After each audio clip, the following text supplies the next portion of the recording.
Para conseguir o apoio das autoridades romanas, o Sinédrio precisava apresentar os seus motivos para pedir a pena capital. O Sinédrio precisava apresentar os seus motivos muito bem fundamentados, muito bem embasados. É por isso que nós vemos aqui a busca de testemunhas. O que o Sinédrio quer fazer é montar toda uma estrutura com a maior solidez possível, todo um caso com a maior solidez possível, para obter o apoio dos romanos na condenação de Jesus à morte. O objetivo é levar o Senhor Jesus à morte. Então monta-se esse cenário, os irmãos sabem o que aconteceu, Jesus foi preso estando no Getsêmani, os irmãos viram todas as cores daquela cena em que Judas o trai, e ele é preso e levado à casa do sumo sacerdote. Os irmãos acompanharam a exposição disso. Quem não acompanhou a exposição dos versículos 47 a 56, devem acessar o sermonaudio.com ou acessar o site da igreja para ouvir as pregações acerca desse trecho, que é um trecho extremamente importante no desenrolar dessa história, que vai desembocar na paixão de Cristo propriamente dita. Os irmãos viram o que aconteceu naquela noite, e nós nos encontramos agora dentro da casa do sumo sacerdote. Eles tinham trabalhado a noite toda, eles tinham trabalhado formando uma milícia que Judas pudesse levar até o Getsêmani para prender Jesus. Eles tinham trabalhado na busca de testemunhas falsas. Certamente haviam subornado essas testemunhas para dizerem mentiras acerca de Jesus. Eles tinham trabalhado enviando mensagens uns aos outros para que pudessem se reunir naquela noite. Eles tinham trabalhado se reunindo e elaborando planos, estratégias que não causassem tumulto no meio do povo numa noite de vigília, como era aquela noite, a noite da Páscoa, de modo que eles tinham trabalhado bastante, tinham se envolvido muito. E agora esse cenário está formado, e formado esse cenário, nós percebemos que dentro dele, os personagens que participam desta cena que nós acabamos de ler aqui, sobre a qual acabamos de ler aqui, os personagens que participam dessa cena, eles são instados a formular respostas. Tanto as testemunhas, como o próprio Senhor, como os inimigos do Senhor ali presentes, os líderes judaicos, eles são instados ao longo da narrativa a formular respostas. E nós vamos ver nesse texto as respostas distintas dessas pessoas. Eu vou dividir o texto em 3 partes, como eu sempre faço, e os irmãos verão na primeira parte as respostas das testemunhas falsas. As respostas das testemunhas falsas, e essa parte está abrangida pelos versículos 57 até o versículo 61. Nos versículos 57 a 61 nós temos isso, as respostas das testemunhas falsas dentro desse cenário sobre o qual nós lemos há pouco.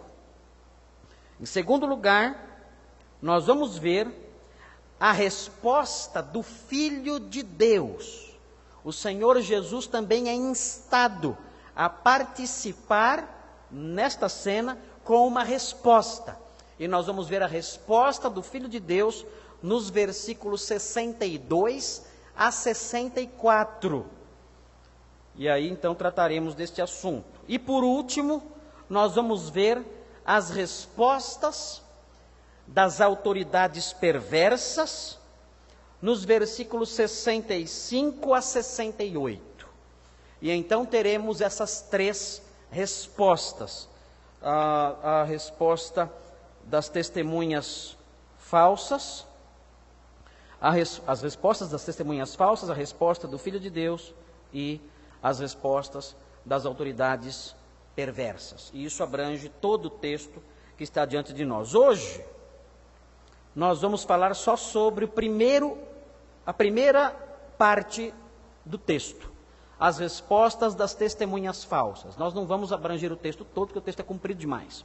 Os irmãos não teriam forças para continuar comigo até o fim da exposição de todo esse trecho, que é um trecho grande. Então nós veremos a exposição somente das respostas das testemunhas falsas nos versículos 57 a 61. Se eu prosseguir, aí a pressão sanguínea dos irmãos aumenta, sobe, né? Aí eu vou ficar muito abatidos, cansados. Se bem que nós temos um desfibrilador aqui que pode ajudar bastante, mas eu acho que eu não queria inaugurar esse desfibrilador com vocês, não. Pelo jeito eu sou o primeiro candidato ao desfibrilador. Eu acho que sou eu que vou inaugurar o desfibrilador aqui na igreja. Mas eu não quero judiar dos irmãos, não. Até porque está muito calor hoje. Eu acho que deve estar agora por volta de 35 graus, eu acho. Deve estar mais ou menos isso. Muito quente. Eu até deixei o meu manto sagrado em casa, a minha segunda pele dominical, eu deixei em casa e vim só de camisa. Espero que os irmãos me perdoem, porque é grave, é muito calor. Já estou suando já. E quando acaba o sermão, eu acho que eu perco uns 4 quilos em cada sermão, porque eu saio do sermão ensopado, todo suado, de tanto que eu me desgasto em cada sermão que eu prego. Mas vamos prosseguir então, irmãos. Vamos só então no primeiro ponto hoje, ok? Só no primeiro ponto. E no próximo domingo, já no ano novo, então nós começamos o ano novo estudando as outras respostas presentes neste cenário. Prestem então atenção, o primeiro item, o primeiro ponto desse sermão, trata das respostas das testemunhas falsas. Observe então no versículo 57, o que Mateus nos ensina. Diz assim: e aqueles que prenderam Jesus, levaram-no à casa do sumo sacerdote Caifás. Os irmãos já tiveram contato com esse personagem, o personagem chamado sumo sacerdote Caifás. Nós vemos esse personagem aparecendo nos evangelhos, e sempre que Caifás aparece, como eu disse num outro sermão em que ele apareceu, esse personagem sempre está ligado de alguma forma à oposição a Cristo.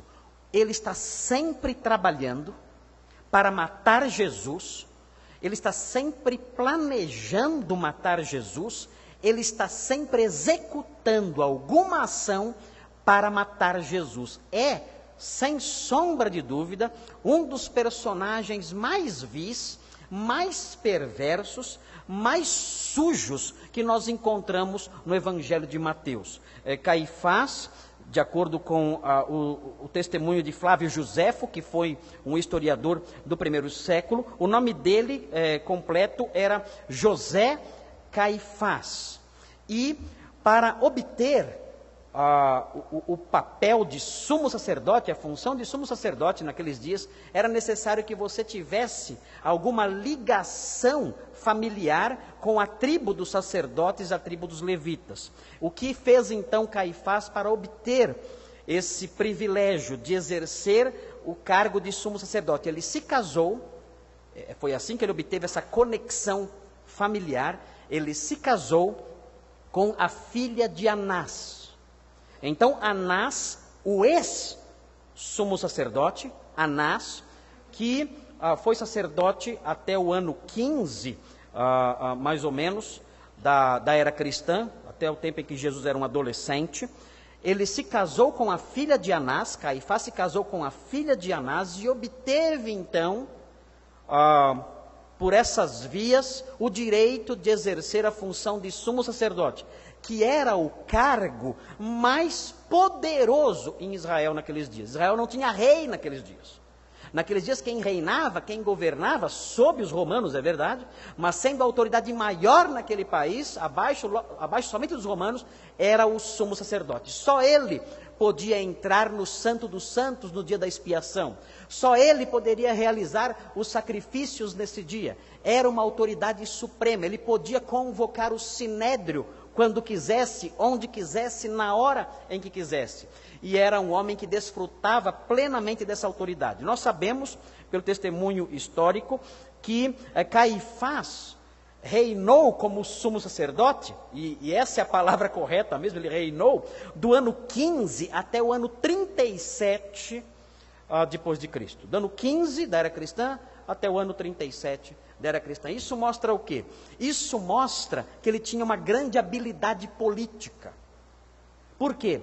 Porque num período de 100 anos, abrangendo em torno ali do tempo da vida de Jesus, num período de 100 anos, cerca de 50 sumos sacerdotes se sucederam no cargo. Ou seja, era um cargo em que as pessoas não permaneciam muito tempo. Tinha que ter muita habilidade política. Tinha que ter toda aquela malandragem, né, que os políticos têm, para fazer as conexões certas, para dar os passos certos, para tomar as decisões corretas, para estabelecer as conexões adequadas e propícias ao estabelecimento e consolidação sua num determinado cargo. E Caifás, ainda que seus predecessores, o seu sucessor ficou só 50 dias no cargo. Pouco tempo. Mostrando aí a habilidade desse homem que ficou do ano 15 até o ano 37 no cargo. Um longo período. Mostrando aí toda a sua habilidade. Este homem é quem vai governar. Este homem é quem vai dirigir o sinédrio, esse julgamento judaico de Jesus. Um inimigo mordaz de Jesus. Quer matá-lo a todo custo, não mede sacrifícios, não tem nenhum senso de justiça, não tem nenhum senso de moral, não tem nenhum senso de culpa, não tem escrúpulo nenhum. É um homem perverso, com P maiúsculo, com todas as letras. E junto dele, apoiando a ele, está o seu sogro, que é Anás. Anás, o sumo sacerdote anterior. Este homem também era um homem muito perverso. Este homem foi o responsável pela criação dos bazares do templo. Aqueles mesmos que Jesus derrubou. Será que Anás tinha raiva de Jesus? Jesus mexeu com o bolso de Anás. E você pode mexer com qualquer coisa na vida de um homem, menos no bolso dele. Nicolau Maquiavel falou o seguinte, e acho que ele estava certo. Nicolau Maquiavel estava errado em muitas coisas. Quem leu a obra O Príncipe, famosa obra de Maquiavel, ele fala o seguinte nesse livro dele famoso, é um clássico. Ele diz o seguinte, um homem esquece com mais facilidade quem matou o pai dele, do que quem tirou o patrimônio dele. Entenderam a frase? Um homem esquece com mais facilidade quem matou o pai dele do que quem tirou o patrimônio dele. E acho que isso é verdade. E aqui nós vemos Anás também com muito ódio no coração, certamente participando deste momento, com ódio de Jesus, porque Jesus havia desestabilizado a vida, os negócios deste homem. O texto diz que eles estavam todos reunidos na casa do sumo sacerdote. Nós sabemos que essa casa era uma casa muito rica. Era, na verdade, um palácio. Esse palácio tinha um pátio. Nós veremos aqui na sequência, no versículo 58 fala desse pátio. Nós aprendemos também que essa casa tinha um portal, um portão especial que dava acesso ao pátio. Era um grande palacete. Caifás era um homem rico. E ele está lá então reunido com as autoridades, os escribas, diz o texto no versículo 57, que eram os que copiavam a lei e que conheciam, estudavam profundamente a lei. Eram as autoridades em teologia em Israel e os demais líderes do povo que também estavam ali. O texto diz na sequência, no versículo 58, o seguinte: e Pedro, notem quem aparece novamente, e Pedro o seguiu. Mateus não quer que você se esqueça de Pedro. Não se esqueça de Pedro, diz Mateus indiretamente aqui. Ele sempre menciona Pedro e destaca Pedro até o versículo 75. No versículo 75 é dito assim: e Pedro lembrou-se do que Jesus dissera: antes que o galo cante, 3 vezes me negarás. Então, saindo dali, chorou amargamente. Esta é a última vez que Pedro é mencionado no Evangelho. Não aparece mais. O que Mateus faz aqui? Mateus, com um certo grau de severidade, usando de um artifício literal, bastante severo, ele nos diz o seguinte: lembrem-se de Pedro, o tempo todo. Nós vimos quantas vezes Pedro é mencionado nas narrativas anteriores, mas depois da negação, Mateus diz: esqueçam Pedro. Esqueçam. É uma mensagem que Mateus parece dizer para a igreja católica de hoje, que enaltece tanto Pedro. Mateus diz: esqueçam Pedro. Por quê? Pedro negou Jesus. Esqueçam Pedro. Mas há uma razão além dessa que eu quero mencionar daqui a pouco. Mas notem, se os irmãos olharem no capítulo 28, é interessante notar isso. 28, versículo 7. Vocês veem o anjo falando às mulheres. Mateus 28, 7 e 8. Ide depressa dizer aos seus discípulos. Se os irmãos olharem, o mesmo texto em Marcos, diz: ide dizei aos seus discípulos e a Pedro. O texto de Marcos realça Pedro, Mateus não. Mateus não menciona Pedro, diz apenas: ide dizei aos seus discípulos que ele ressuscitou dos mortos. Os irmãos veem, na sequência, os irmãos veem no versículo 10, então Jesus lhes disse: não temais, ide dizer a meus irmãos. E Lucas fala também sobre isso e diz: e a Pedro. Mas aqui Mateus não menciona Pedro, diz apenas a meus irmãos. Os irmãos veem no versículo 16: e os 11 discípulos partiram para a Galileia. Mateus mais uma vez não destaca Pedro. Lucas destaca Pedro, dizendo que Pedro foi ao sepulcro. João destaca Pedro, dizendo que Pedro foi ao sepulcro e narrando um episódio em que os dois conversam junto ao mar, Jesus e Pedro, o episódio em que Jesus pergunta 3 vezes: Pedro, tu me amas? Esse episódio é mencionado por João, mas Mateus põe um ponto final na história de Pedro, no capítulo 26, versículo 75. Agora, depois da negação, Mateus quer que o leitor esqueça Pedro. Crueldade literária. Nós sabemos que Pedro escreveu suas epístolas, sabemos da sua importância na expansão do Evangelho. Nós lemos o livro de Atos e vemos a importância de Pedro no anúncio do Evangelho aos judeus, aos gentios, ele é o Pedro sobre o qual a igreja foi edificada inicialmente. Ele foi a pedra que Deus usou para lançar os alicerces da igreja judaica e gentílica, fazendo com que se tornasse uma só.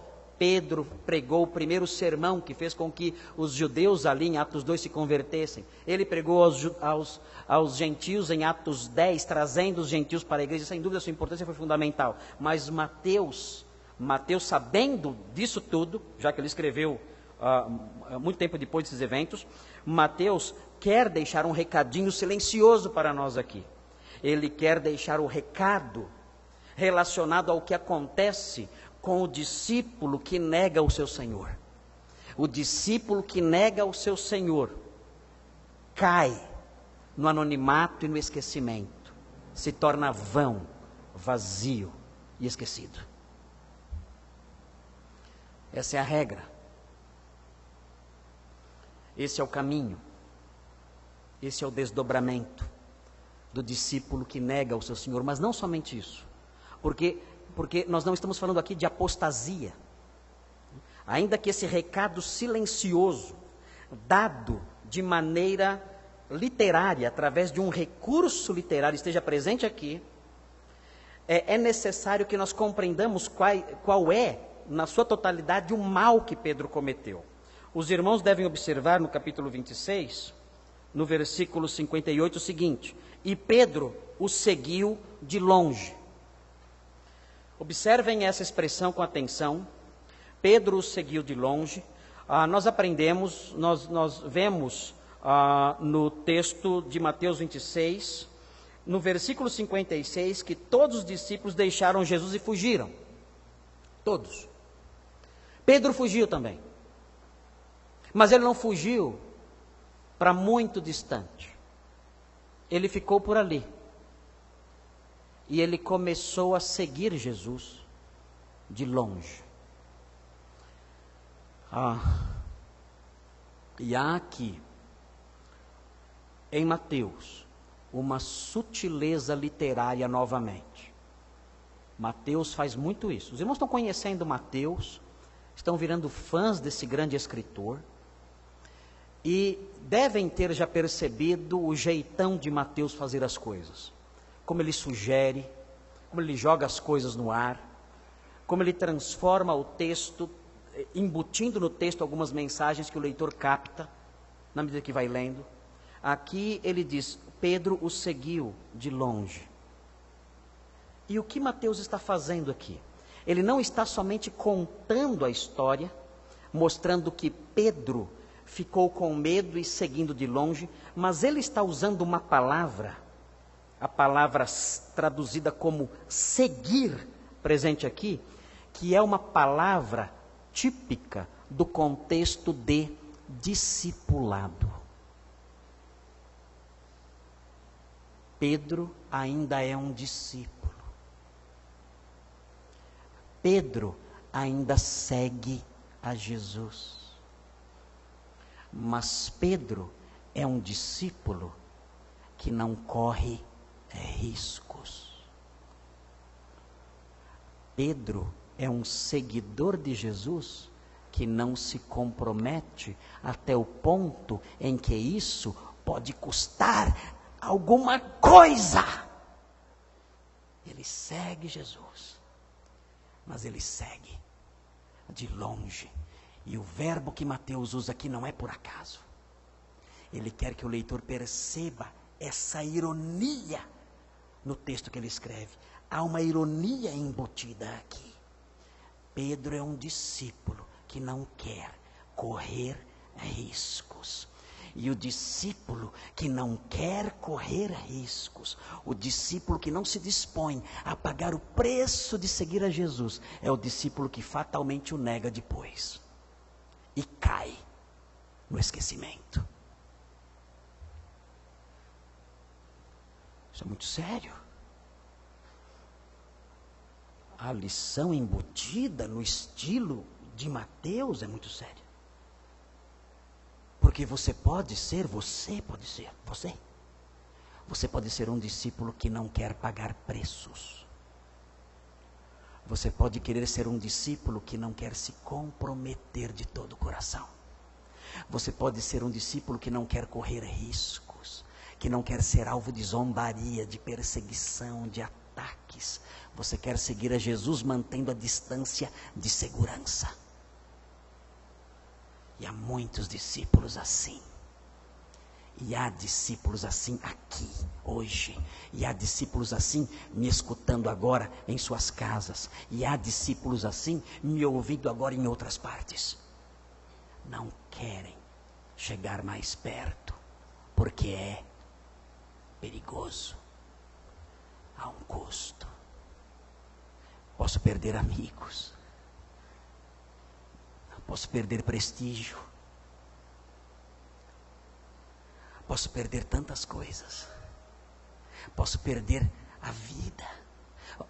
Posso perder meu tempo. Posso perder meu lazer. Deixe-me segui-lo de longe.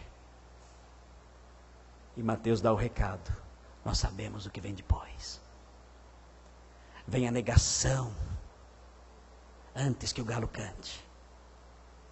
Vem o esquecimento, o anonimato, o cair no vazio total. Se você é um discípulo assim, mude isso já. O discipulado verdadeiro envolve comprometimento, sacrifício. Quem quiser vir após mim, negue-se a si mesmo. Tome a cada dia a sua cruz e siga-me. Quem amar a sua vida, perdê-la. Mas quem perdê-la, sacrificá-la por minha causa, esse vai achá-la. Mas vamos prosseguir na nossa narrativa. Vamos mais um pouco. Vamos chegar nas testemunhas. Vamos chegar nas testemunhas. Na verdade, esse sermão é um sermão de alerta. Eu dei essa exortação agora para vocês, mas na verdade, este ponto é um ponto que deve alertar os irmãos quanto a alguns perigos. Mas é que no meio do caminho, Mateus nos faz algumas propostas de aplicação. Então por isso eu abro esses parênteses. Mas prossiga comigo na sequência. O texto diz: e Pedro seguiu de longe até o pátio do sumo sacerdote. Nós imaginamos aqui, é bem possível, que a reunião do Sinédrio fosse no pátio, não fosse exatamente num lugar fechado, num quarto fechado, numa sala fechada dentro da casa. É bem possível que o Sinédrio estivesse reunido num espaço qualquer ali do pátio da casa do sumo sacerdote. Porque essas reuniões eram reuniões semipúblicas. É por isso que Pedro, mesmo com alguma dificuldade, ele pôde entrar e pôde ver o que estava acontecendo. Foi até possível, nós veremos depois, na hora da negação, foi até possível um contato visual de Jesus com Pedro. A Bíblia fala que quando Pedro negou Jesus, Jesus olhou para ele. Então havia ali um contato visual, porque certamente todos estavam ali num mesmo espaço. O que tudo parece ser, corresponder aos fatos, é que o Sinédrio estava reunido no pátio, numa plataforma. Se os irmãos olharem Marcos, o Evangelho de Marcos, no capítulo 14, dê uma olhadinha rápida, um detalhe pequeno que eu quero mostrar para os irmãos, porque para corrigir o modo como os irmãos visualizam a cena. Às vezes, quando nós lemos o Evangelho, algumas imagens vêm à nossa mente. Eu quero corrigir um pouquinho essas imagens, para que os irmãos imaginem a cena do modo mais correto possível. Vejam Marcos, capítulo 14. O texto diz assim: Pedro estava, versículo 66, Marcos 14, 66. O texto diz assim, Marcos 14, Pedro estava na parte de baixo, no pátio. Estão vendo? Essa expressãozinha, Pedro estava na parte de baixo, no pátio. Então, o que parece estar sendo descrito aqui é que havia uma plataforma. E Pedro estava abaixo da plataforma. E sobre a plataforma estavam os juízes, o sinédrio reunido. Então, essa é a visão correta, parece ser a visão correta desta cena. É uma cena aberta, não é uma cena fechada, é uma cena aberta. Eles estão no jardim, no pátio, todos eles ali. E há uma grande movimentação, e essa audiência é uma audiência semipública. Nós vemos no Evangelho de João, que Pedro entrou, o Evangelho de João, mostra Pedro entrando, tendo uma certa dificuldade, mas a dificuldade, ela é resolvida com relativa facilidade. Vejam aí João 18, 15. Em João 18, 15 o texto fala: Simão Pedro e outro discípulo seguiam Jesus. Este discípulo era conhecido do sumo sacerdote e por isso entrou com Jesus no pátio do sumo sacerdote. Vejam, o acesso desse discípulo foi fácil. Ele entrou ali, porque a audiência era semipública. No versículo 16, mas Pedro ficou à porta, aí ele encontra uma dificuldade para entrar, não conhecia, não tinha muitos contatos. Do lado de fora, então o outro discípulo conhecido do sumo sacerdote saiu, falou à criada que cuidava da porta e levou Pedro para dentro. Veja a facilidade com que isso aconteceu. O discípulo conversou com a empregada. com a serviçal ali. Falou assim, olha, esse aqui é um amigo meu, deixa ele entrar, ele quer ver a audiência também. E ela teve autoridade, aquela senhora, teve autoridade para abrir a porta e ele entrar. Por isso ele teve esse acesso fácil ali ao pátio, ele não entrou dentro da casa, propriamente dita, mas ao pátio, e o texto fala, voltando para Mateus, que ele se sentou com os serviçais, com os serventuários. Notem, os serventuários não estranharam a presença de Pedro ali, por quê? Porque esses serventuários não eram todos serventuários do sumo sacerdote. O sinédrio inteiro estava lá. E esse sinédrio era composto por homens que tinham seus serventuários. Então o que havia ali eram serventuários que não se conheciam entre si. Quando Pedro entrou, ele pôde se misturar com eles e ninguém estranhou. Ninguém falou, você não é do nosso grupo? Não, ninguém disse isso. Olhavam para Pedro e diziam, deve ser do grupo, deve ser serventuário de outra pessoa, ou daquele outro. Então Pedro pôde se misturar ali com eles. Por isso essa cena foi possível. Porque a audiência era aberta no jardim, porque o acesso à casa, no caso de uma audiência, era possível com relativa facilidade, e porque Pedro ali era desconhecido, assim como as outras pessoas que estavam atuando como servas ali também eram desconhecidas entre si. E o texto prossegue dizendo o seguinte, que ele se sentou ali com os serventuários para ver o fim de tudo. O que significa isso? Ele se sentou ali para ver o fim. Significa o seguinte, Pedro sabia que Jesus iria morrer. Ele sabia disso. A partir do momento da prisão de Jesus, Pedro sabia que Jesus seria morto. Ele diz, ele vai até lá, não para, vamos ver como é que essa história vai terminar. Não é isso. O que o texto está dizendo é que Pedro foi até ali para ver o fim, no sentido de a condenação e a morte de Jesus.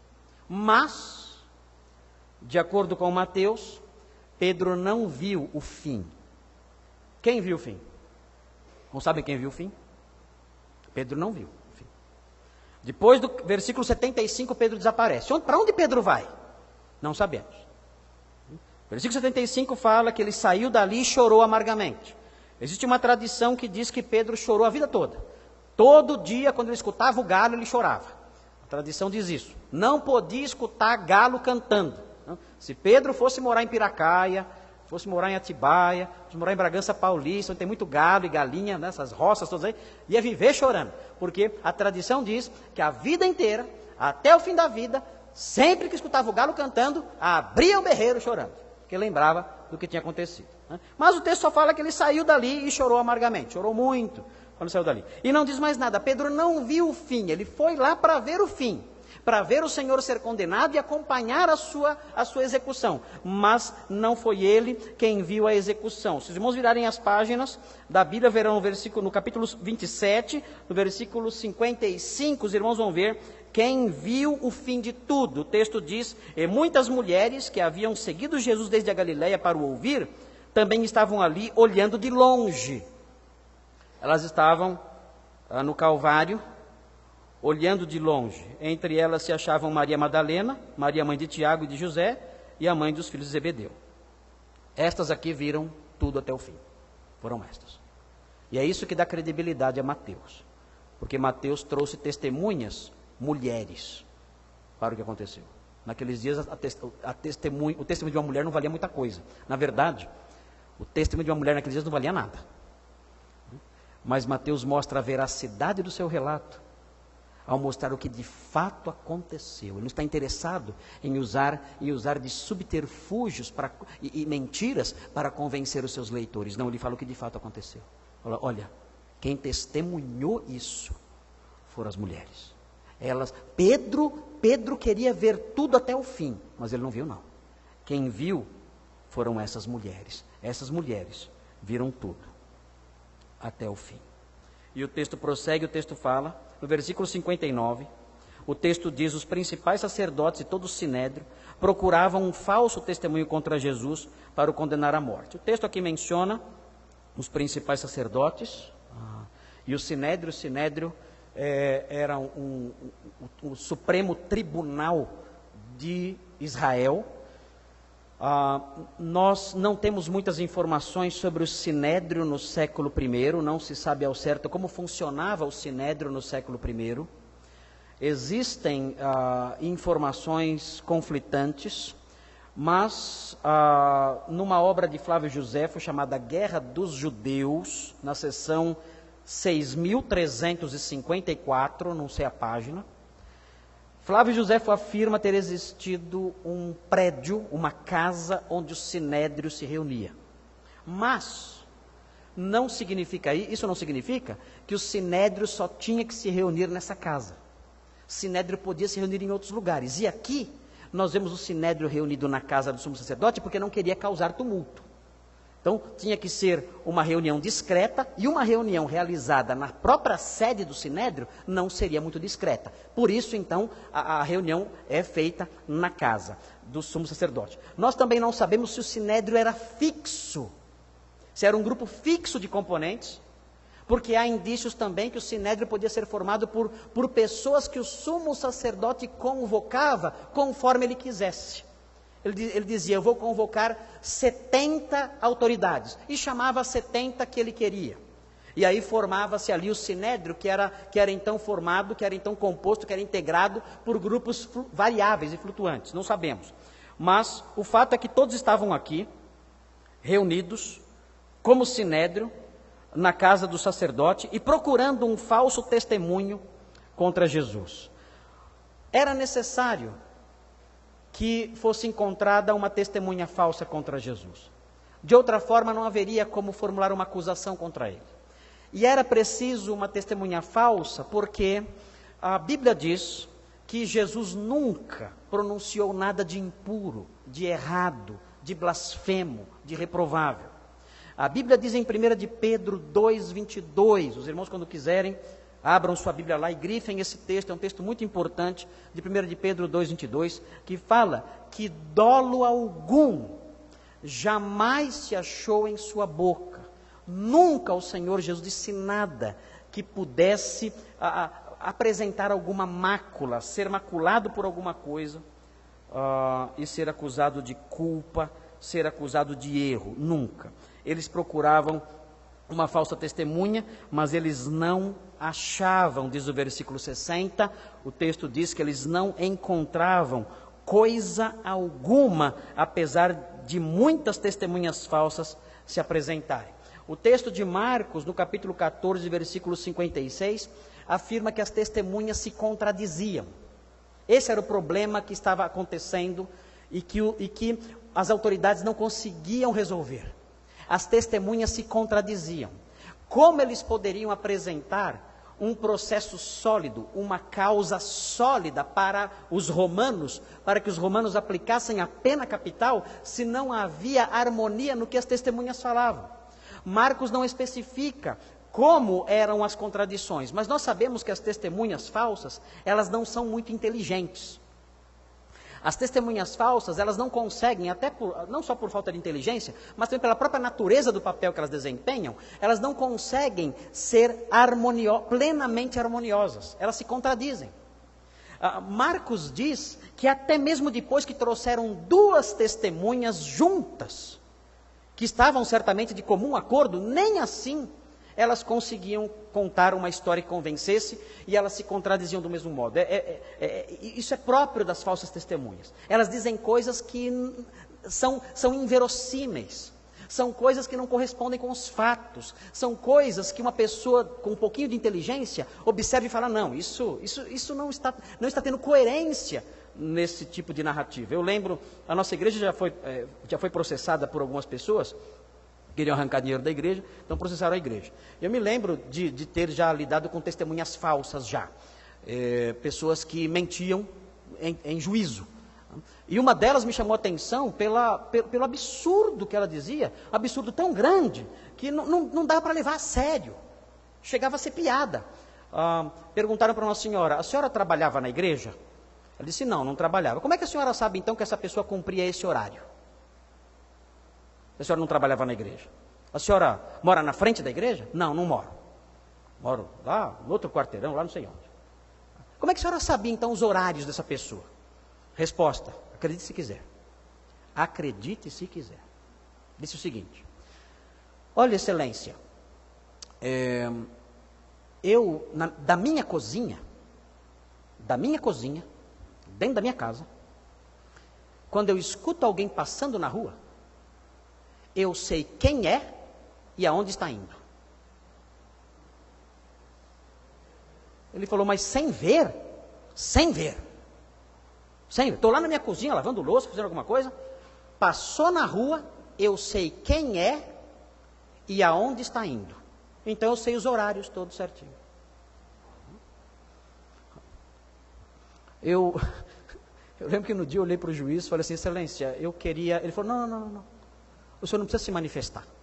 Não precisa. Eu já sei o que está acontecendo aqui. Não precisa. Não precisa se manifestar, não. Pode ficar tranquilo. Fica sossegado. Irmãos, coisas absurdas. Assim são as falsas testemunhas. E esse tipo de coisa estava acontecendo aqui nesse julgamento. As testemunhas não conseguiam contar a mesma história. Não achavam testemunhas que fossem coerentes. O texto prossegue e diz no versículo 60: e não encontravam coisa alguma, apesar de muitas testemunhas falsas se apresentarem, mas por fim compareceram 2. E aí vem as respostas das testemunhas. E elas dizem o seguinte: e disseram, note bem, a lei de Moisés estabelecia que para que alguém fosse condenado à morte, era necessário haver 2 testemunhas. 2. Ninguém poderia ser condenado à morte pelo testemunho de uma pessoa só. Tem que ter 2. Então eles providenciaram essas 2 testemunhas. E elas então de comum acordo foram até lá e disseram em conjunto, fizeram alusão a uma palavra que o Senhor Jesus havia dito. No Pentateuco, no livro de Números, no capítulo 35, versículo 30, é dito que seria necessário haver 2 testemunhas para condenar alguém à morte. Em Deuteronômio 17:6 e 19:15, isso se repete. É necessário haver 2 testemunhas para que alguém seja condenado à morte. Então é como que se lembrassem disso. E trazem essas 2 testemunhas. E essas 2 testemunhas dizem o seguinte, e aqui vem a resposta das testemunhas falsas. Disseram, ele afirmou, posso destruir o santuário de Deus e reconstruí-lo em 3 dias. Essa é a resposta das testemunhas falsas. Jesus não diz isso no Evangelho de Mateus. O Evangelho de Mateus não narra nenhum episódio em que Jesus diz isso. Mas Jesus realmente disse isso. E ele disse isso, e isso foi registrado por João. Mateus não registrou, mas João registrou. Mas observem o que Jesus disse de fato, e o significado do que Jesus disse de fato, em João capítulo 2. Em João capítulo 2,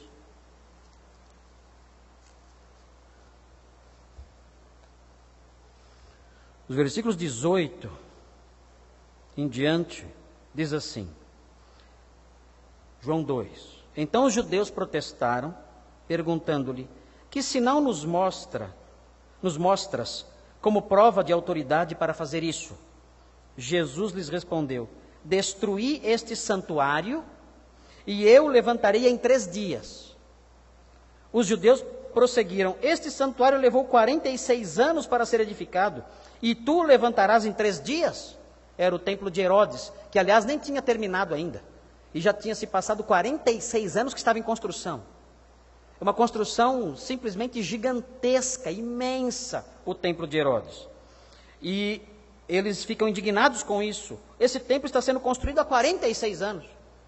E tu levantarás em 3 dias? 21. Mas o santuário ao qual ele se referia era o seu corpo. Eu estava usando uma linguagem figurada aqui. Ele prossegue: quando ressuscitou dentre os mortos, seus discípulos se lembraram disso, que ele dissera, e creram na Escritura e na palavra que Jesus havia falado. As testemunhas pegaram isso e deram a isso um sentido literal, dizendo: olha, ele falou que pode destruir o santuário de Deus e reconstruí-lo em 3 dias. Isso tinha implicações terríveis, se isso fosse entendido da forma como as testemunhas queriam que fosse entendido. Porque a destruição do santuário, de acordo com a teologia do Antigo Testamento, era uma obra que só poderia ser realizada pelo consentimento de Deus. Poderia sim, é claro, ser realizada por ímpios, e foram.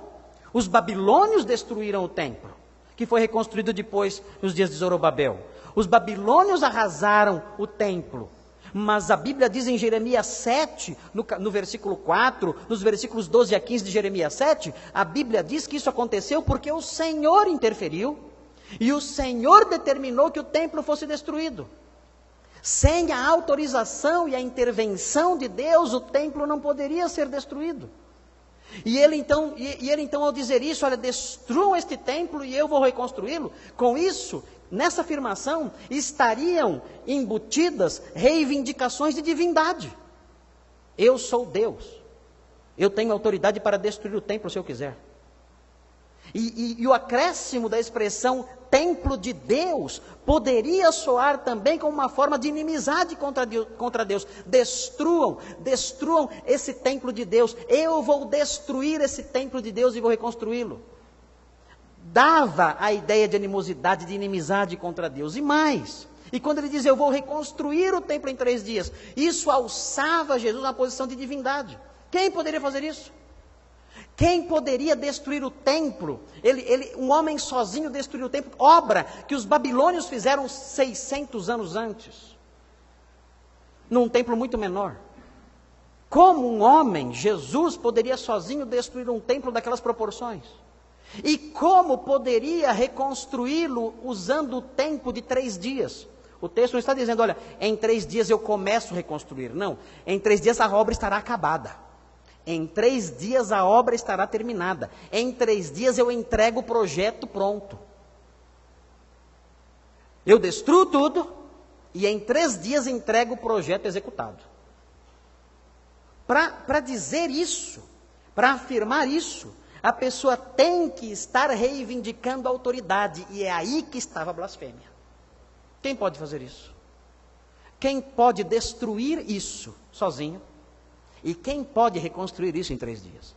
E era aí que estava a acusação de blasfêmia, dizendo, este homem fala que é Deus.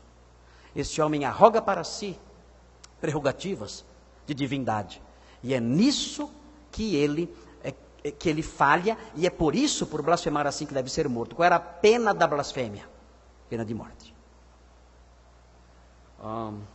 O texto diz que Jesus não respondeu a essa acusação. E aqui termina essa primeira parte, as respostas das testemunhas falsas. Termina aqui.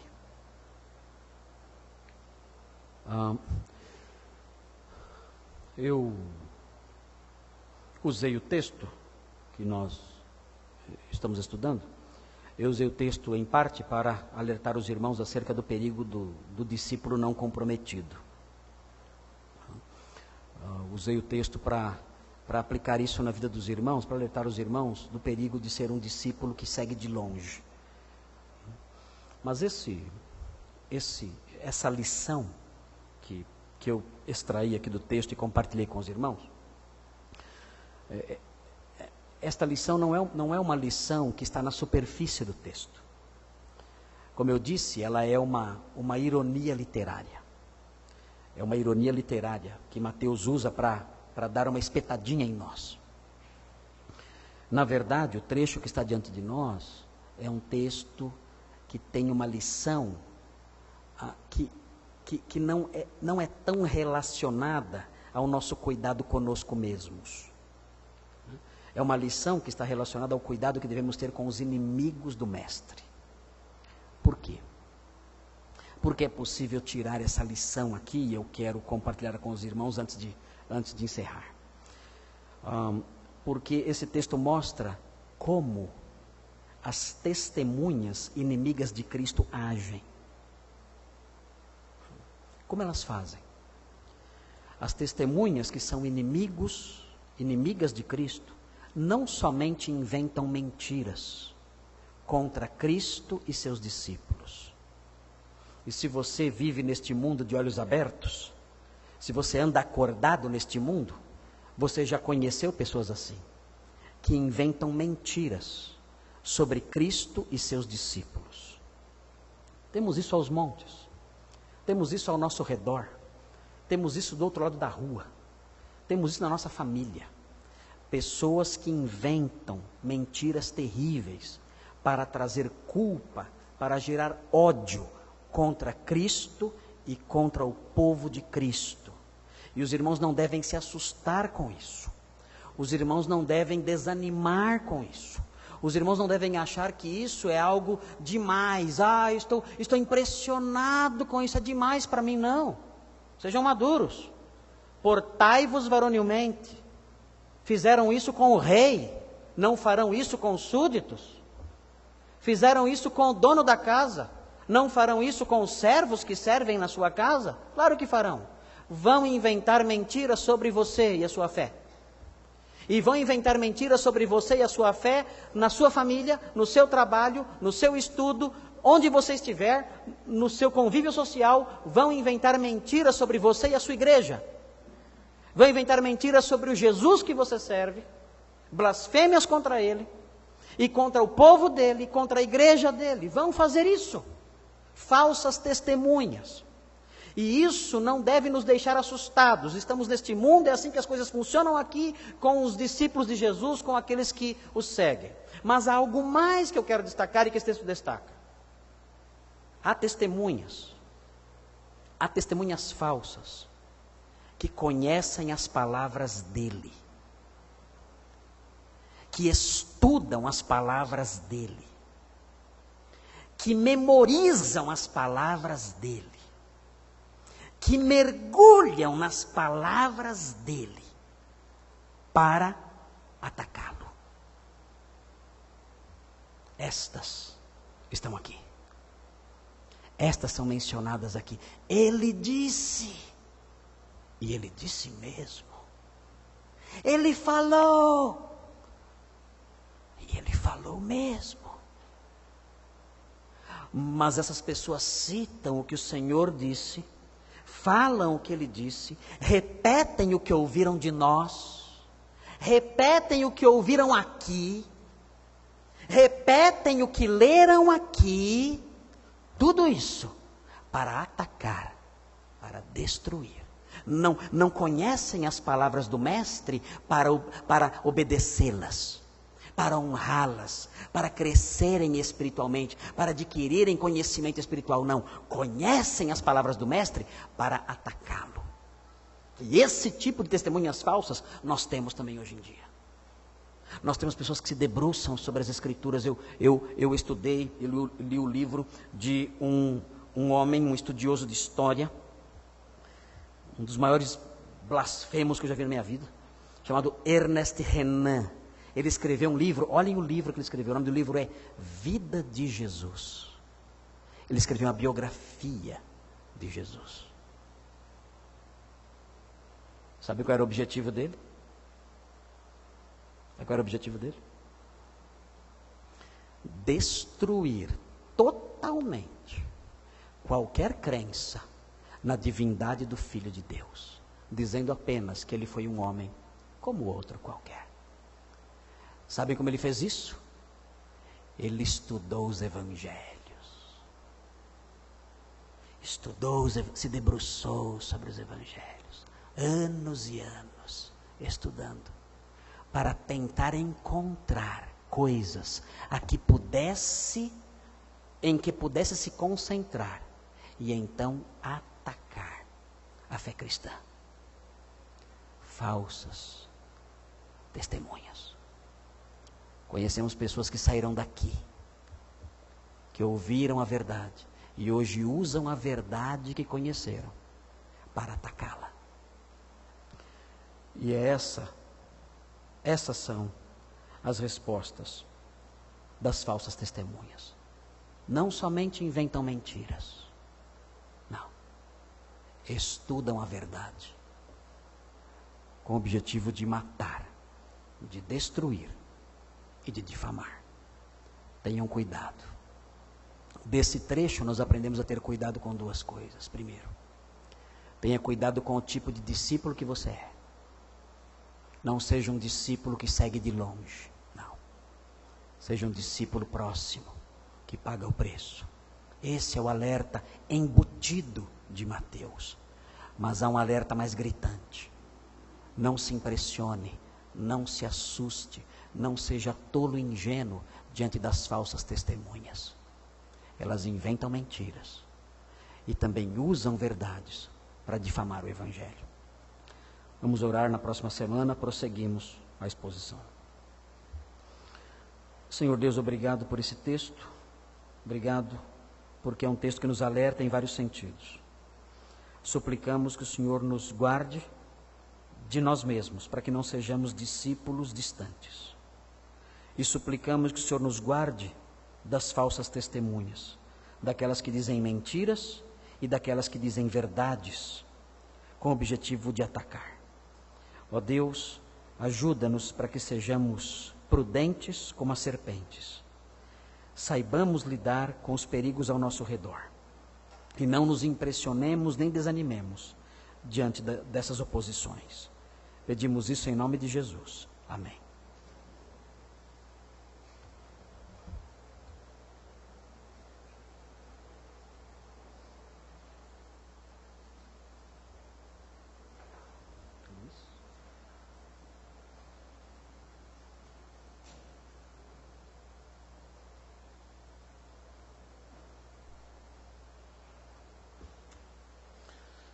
Nos coloquemos em pé, irmãos, vamos cantar o hino Corajosos.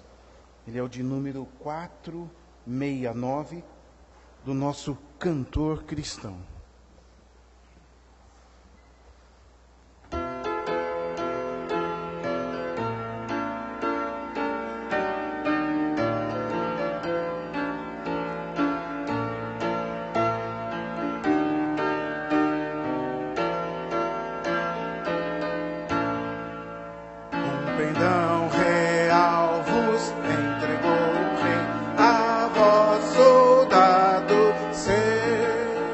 Corajosos, pois de tudo defender, marchando para o céu, com valor, sem temor, por Cristo prontos a sofrer, bem alto erguei o seu pendão, firme sempre até morrer.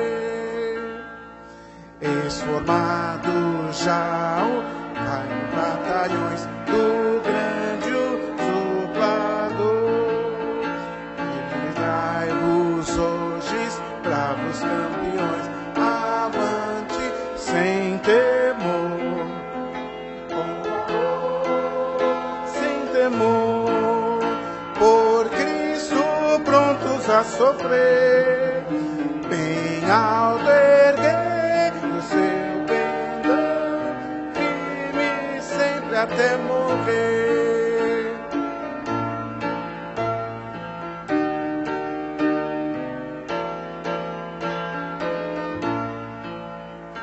Nós sejamos todos a Jesus leais e ao seu leal pendão.